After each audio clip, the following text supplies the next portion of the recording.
साकेत विहार सोसायटीच्या त्या इमारतीबाहेर पोलिसांची एक गाडी, एक ॲम्ब्युलन्स उभी होती. बिल्डिंग बाहेर बघ्यांची गर्दी जमलेली. सुनंदा कामठे या 34 वर्षीय स्त्रीने पहाटेच आत्महत्या केली होती. तिचं बाल्कनीमध्ये लटकणारं प्रेत बाजूच्या इमारतीतील शिर्के यांनी पाहिलेलं आणि मग पोलिसांना फोन केला होता. बिचारी, नवऱ्याला जाऊन 3 दिवस झाले होते फक्त, आणि बघा ना, हिनेही असं करून घेतलं. त्याच इमारतीत राहणाऱ्या शिंदे काकू सोनावणे वहिनीला म्हणत होत्या किती खुश असायचे दोघेही, पण अचानक काय झालं असं कोणास ठाऊक. तिच्या नवऱ्यानेही म्हणे आत्महत्या केली होती.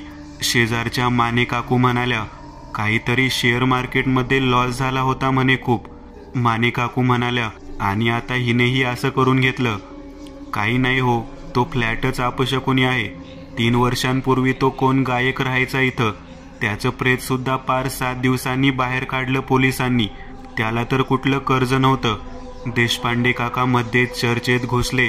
मला तर भीतीच वाटते या बिल्डिंगमध्ये राहायची, त्यात आमचं घर त्याच्या फ्लॅट शेजारी. तसं काही नाही हो काका, आता त्यानंतर इथं त्या पेईंग गेस्ट मुली होत्या राहायला, त्या तर मस्त राहिल्या होत्या की इथं. जवळजवळ 4 महिन्यांपूर्वी त्या इथून गेल्या. मग तो फ्लॅटच खराब असता तर त्यांना काही झालं नसतं का? शेखर पुढे येत म्हणाला. हो, तेही आहेच म्हणा. देशपांडे तिथून निघून गेले. पोलिसांनी सुनंदाचं प्रेत ॲम्ब्युलन्समध्ये ठेवलं. नि जसे पोलीस आणि ॲम्ब्युलन्स गेली तशी सगळी गर्दीही पांगली. 3 वर्षानंतर फ्लॅटच्या आतल्या खोलीत प्रमिला अंग चोरून बसलेली. प्रकाश, ए प्रकाश. बाहेरच्या खोलीतून एका स्त्रीचा आवाज ऐकू आला. आवाजावरून वाटत होतं जणू ही स्त्री देखील प्रमिलाप्रमाणेच 34-35 वयाची असेल. तो आवाज जसा ऐकू आला तशी प्रमिलाची भांबेरी उडाली. रात्रीचे 2 वाजलेले होते. प्रकाश, अरे कुठे आहेस तू? ये ना. बाहेरून पुन्हा एकदा त्या स्त्रीची ती हाक कानावर पडली आणि प्रमिलाने तिला फुटणारं रडू तोंड दाबत आवरलं.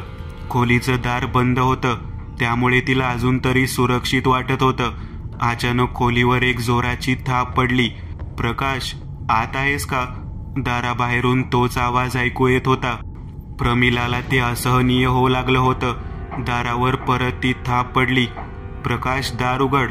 आता त्या आवाजातली कोमलता नाहीशी झालेली आणि एक नाराजी जाणवत होती. प्रकाश, परत तोच आवाज.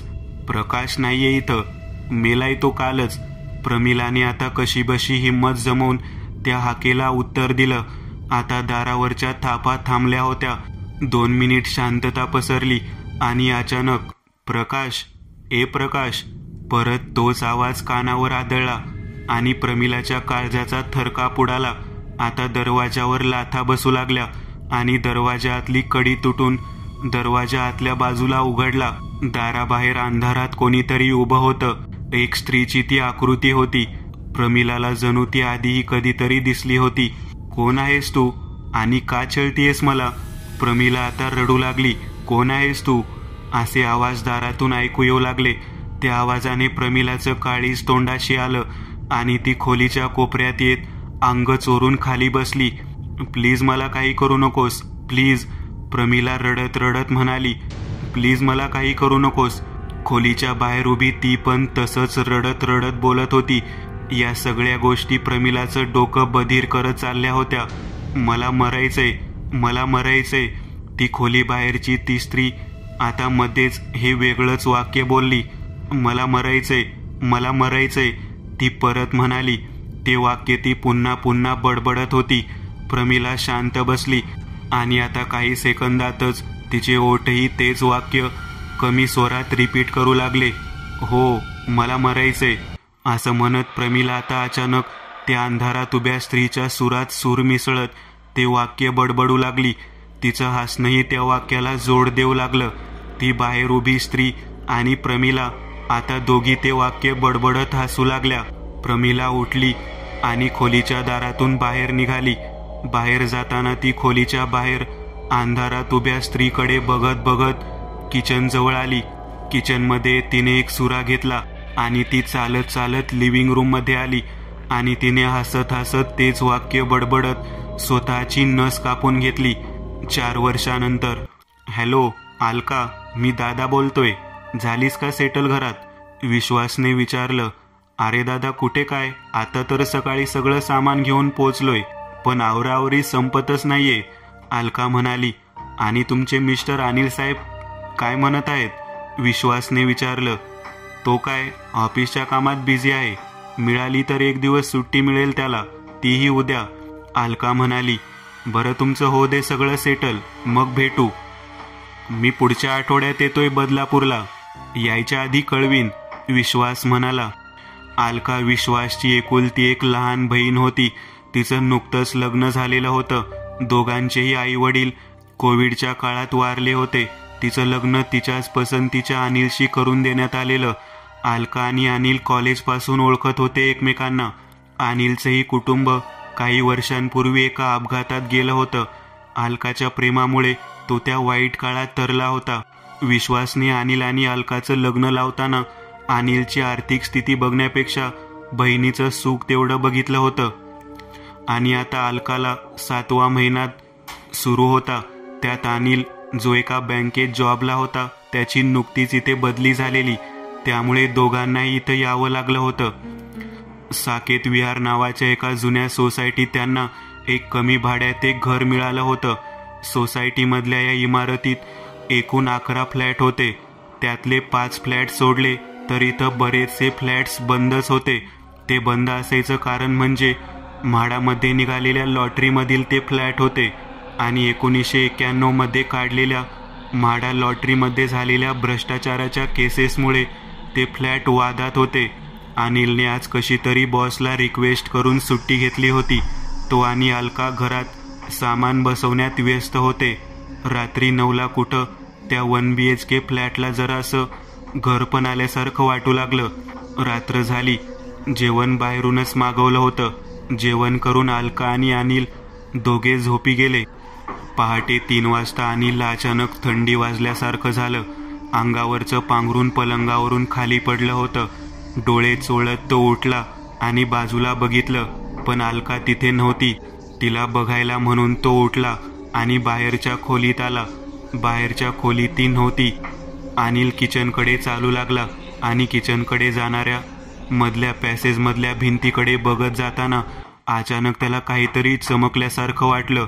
नजरेचा भास असं समजून तो आता किचनकडे आला. अलका, ए अलका, कुठेस? अनिलने इकडे तिकडे नजर टाकली, पण अलका किचनमध्येही नव्हती. आता मात्र तो जरा काळजीत आला. अलका, ए अलका, त्याने परत एकदा आवाज दिला आणि तिच्या प्रतिसादाची वाट पाहू लागला. अलका, ए अलका. आता त्याला एक अनोळखी पुरुषाच्या आवाजात हीच हाक ऐकू आली. ती हाक त्याला ड्रायव्हिंग रूममधून ऐकू आली होती. सुरुवातीला भास वाटला आणि तो फक्त आजूबाजूच्या परिस्थितीचा अंदाज घेत उभा राहिला. अलका, ए अलका. आता परत तसाच आवाज ऐकू आला आणि अनिलच्या काळजात धडधड वाढू लागली. मनात भीतीचं काहूर माजलं. तो एक एक पाऊल टाकत आता लिव्हिंग रूमकडे चालू लागला. तो परत एकदा त्या पॅसेजमधून चालू लागला आणि परत एकदा त्या पॅसेजच्या भिंतीवरून त्याची नजर फिरली आणि काहीतरी चमकल्यासारखं वाटलं. तो आता बाहेर आला. लिव्हिंग रूममध्ये एक छोटासा झिरोचा बल्ब सुरू होता. खोली पूर्णपणे त्या प्रकाशात दिसत नव्हती, कारण खोलीच्या मानाने बल्बचा प्रकाश नाममात्र होता. खोलीच्या अंधारात कोपरा पूर्णपणे प्रकाशापासून अनभिज्ञ होता, पण एक मानवी शरीराची ठेवण असलेली आकृती त्या अंधारात अनिलला जाणवत होती. कोण आहे तिकडे? अनिलने उसना अवसान आणत आता त्या अंधारात उभ्या असलेल्या अज्ञात इसमाला विचारणा केली. कोण आहे तिकडे? अंधारात उभा तो व्यक्ती तेच वाक्य रिपीट करत होता. अनिलच्या कपाळावरून आता भीतीने घामाचा एक ओघळ गालापर्यंत धावू लागला. हृदयाची धडधड आता त्यालाही ऐकू येऊ लागली.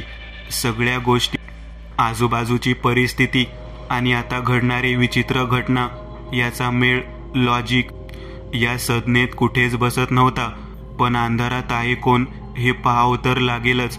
तो आत एक एक पाऊल चालत त्या अंधाऱ्या कोपऱ्याकडे चालू लागला आणि तितक्यात त्याच्या खांद्यावर मागून कोणीतरी हात ठेवला. अनिल भीतीने इतका दचकला की क्षणभर त्याला हृदय छातीतून बाहेर येऊन पडले असं जाणवलं. मागे वळून त्याने पाहिलं. मागे अलका होती. अनिल, अहो काय झालं? इथं काय करताय आणि बोलताय कोणाशी? अलकाने विचारलं. अनिलला काही सुधारायच्या आत त्याचा हात भिंतीवरच्या स्विचकडे गेला आणि त्याने लाईट ऑन केली. त्या कोपऱ्यात कोणीच नव्हतं, पण काही वेळापूर्वी तिथं एक मानवी आकृती असल्याचं अनिलने पाहिलं होतं. तो व्यक्ती अगदी त्याचेच शब्द रिपीट करून बोललाही होता. मग ते काय होतं? अनिल, काय झालं? तुम्ही बोलत का नाही आहात? अलका म्हणाली. तू होतीस कुठे? मी तुला शोधत बाहेर आलेलो. अनिल म्हणाला. अहो, मी वॉशरूममध्ये होते. बाहेर आले तर तुम्ही नव्हता बेडवर आणि तेवढ्या तुमचा आवाज आला म्हणून बाहेर आले. अलका म्हणाली. अनिलला आता हेही आठवत नव्हतं की त्याने वॉशरूममध्ये ती आहे की नाही हे चेक केलं होतं की नव्हतं. ठीक आहे, चल झोपू, असं म्हणत अनिलने त्या खोलीतील लाईट बंद केली. ते दोघे बेडरूममध्ये आले. पहाटेपर्यंत त्याच्या डोक्यात तोच विचार घोळत होता आणि त्याला झोप लागली नाही. पहाटे कधीतरी नकळत त्याला झोप लागली. सकाळी त्याला उठायला जरा उशीरच झालेला. 7:45 वाजले होते. डोळे चोळत तो उठला. आजूबाजूला अलका नव्हती, पण किचनमधून भांड्यांचे, कुकरच्या शिट्टीचे आवाज येत होते. अनिल उठून बाथरूममध्ये गेला, ब्रश करून बाहेर आला आणि किचनमध्ये गेला. उठला तुम्ही? किती वेळची मी आवाज देत होते. शेवटी मी कंटाळले. असो, हा घ्या चहा. पाणी गरम करत ठेवले, पटकन आवरून घ्या, अलका म्हणाली. चहा घेत घेत अनिल काल रात्रीची ती घटना आठवत होता.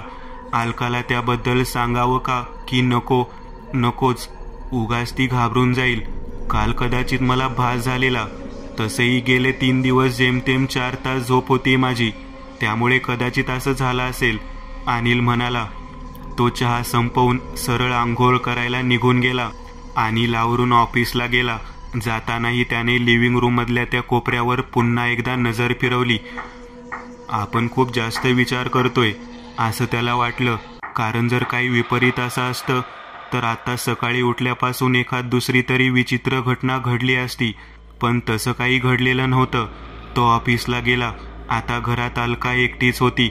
ऑफिसला पोचून अनिलने तिला कॉल केला. हॅलो, काय करतेस? त्याने विचारलं. काही नाही, आता सगळी कामं उरकली. आता टीव्ही बघेन काही वेळ, मग जेवण करून आराम करीन, अलका म्हणाली. ओके, घरात सगळं ठीक आहे ना? अनिलने दबकत विचारलं. हो, सगळं मस्त आहे, पण असं का विचारलं? अलका म्हणाली. काही नाही ग, असंच. नवीन घर, त्यात तू एकटी, तुला बोर होत असेल ना? अनिलने विषयच फिरवला. असू द्या हो, होईल सवय हळूहळू, अलका म्हणाली. ठीक आहे, चल काळजी घे, मी पण काम करतो, अनिलने असं म्हणत फोन ठेवला. अलका तिची काम उरकून आता टीव्ही समोर येऊन बसली. डिश टीव्ही बसवलेला, त्यामुळे तिला आता सिरियल्स बघायला काही समस्या नव्हती. तिने टीव्ही लावला. टीव्हीचं चॅनल बदलता न्यूज चॅनलवर ती थांबली. अतिशय हृदयद्रावक अशी एक बातमी हाती येत आहे. बदलापूरच्या शहराच्या सगळ्यात शांत समजल्या जाणाऱ्या कॉलनीमधल्या सोसायटीत राहणाऱ्या एका जोडप्याने आत्महत्या केल्याची घटना समोर आली आहे. पती बँकेत जॉबला होता आणि पत्नी गर्भवती होती. असं सगळं असताना या जोडप्याने असं पाऊल का उचललं असावं, या चर्चेला उधाण आलं आहे. अचानक आवाज आणि दृश्यात व्यत्यय आल्यासारखं वाटू लागलं. मगाशी पण कॉलनी आणि सोसायटीचं नाव देखील नीट समजलं नव्हतं. ओ, सो सॅड. का करतात लोक असं? ती निगेटिव्ह बातमी बघून क्षणभर तिलाही वाईट वाटलं. तिचे डोळे जड होऊ लागले होते. तिने टीव्ही बंद केला आणि ती सोफ्यावरच आडवी झाली. तिला आता शांत अशी झोप लागली. अनिल, डबा भरलाय तुमचा, कोणीतरी किचनमधून बोलत होतं. अनिल, या ना, तुम्हाला उशीर होईल मग. परत तसाच आवाज एका स्त्रीचा होता. अगदी तिच्याच वयाची असावी. अलकाच्या कानी हे आवाज पडत होते. सुरुवातीला तिला झोपेत स्वप्न पडल्यासारखं वाटलं, पण आता 32 वाक्य वारंवार तिला ऐकू येत होती. तिची झोप हळूहळू मोडू लागली. नीती जागी झाली. डोळे चोळत ती उठली. टीव्ही सुरूच होता, पण म्यूटवर होता. न्यूज चॅनलवर मगाशी दिसलेली बातमी अजून चालू होती. अनिल, डब्बा भरलाय. अचानक कानावर किचनमधून त्याच स्त्रीचा आवाज ऐकू आला. आणि आता मात्र अलका विचारात पडली. हा भास नव्हता. तिची पावलं आपसूक किचनकडे वळू लागली. अनिल, डब्बा भरलाय. तेच वाक्य परत. अलका आता लिव्हिंग रूम आणि किचनच्या अगदी मध्यभागी येऊन पोहोचली आणि आता कोणताही गैरसमज नव्हता की हा भास असेल. अलकाच्या अंगावर आपसूकच भीतीने एक शहारा आला. पाय आपोआप लटलट कापू लागले आणि मनात नाही ते विचार उत्पन्न होऊ लागले. ती आता किचनच्या दाराजवळ आली. तिची नजर किचनच्या आत वळाली आणि अचानक कोणीतरी धावत तिच्या अगदी अंगावर आलं. कानावर डोअरबेलचा कर्कश आवाज आला आणि ती सोफ्यावर दचकून उठून बसली. तिचं ब्लड प्रेशर वाढलं होतं. घशाला कोरड पडलेली आणि जीव घाबरलेला होता. पहिली नजर टीव्हीकडे गेली आणि टीव्ही बंद होता हे तिला समजलं. बेल अजूनही वाजत होती. ती घाईघाईत उठली. दाराकडे जाताना तिने घड्याळ बघितलं. दुपारचे 3 वाजले होते. ती दाराशी आली आणि कीहोलमधून तिने बाहेर बघितलं आणि दार उघडलं. बाहेर विश्वास उभा होता. दादा, तू? What a pleasant surprise.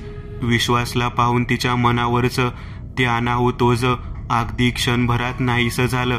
म्हटलं होतं ना तुला, सरप्राईज द्यायला येईन एकदम न सांगता, विश्वास म्हणाला. तो आत आला. इकडे तिकडे नजर टाकत त्याने फ्लॅटची लिव्हिंग रूम बघितली. वा, फ्लॅट तर छानच आहे की. आवराआवरी पण झालेली दिसते. विश्वास सोफ्यावर येऊन बसला. हो, काल रात्री सगळं झालं. तिने कपाळावरचा घाम ओढणीने पुसला आणि तीही बाजूला बसली. बाकी कशी आहेस? आणि अनिल कसा आहे? विश्वासने विचारलं. मस्त. प्रमोशन मिळेल म्हणतोय यावेळी. ब्रांच मॅनेजर म्हणून पोस्टिंग होईल इथेच, अलका म्हणाली. बोलता बोलता तिची नजर 2 वेळा किचनकडे गेली. विश्वासच्या येण्याने तिची भीती तर दूर झाली होती, पण जे मगाशी तिने स्वप्नात बघितलं होतं त्याबद्दल तुटक विचार मनात येतच होते. आपण जेव्हा कोणाशी बोलत असतो आणि ती व्यक्ती आपली अगदी जवळची असते तेव्हा जसे आपण तितका वेळ आपली टेन्शन्स विसरतो, तसं अलकाच्या बाबतीत झालेलं होतं. थांब, तुझ्यासाठी पाणी आणते, अलका म्हणाली. अगं थांब, तू बस, मी आणतो आतून.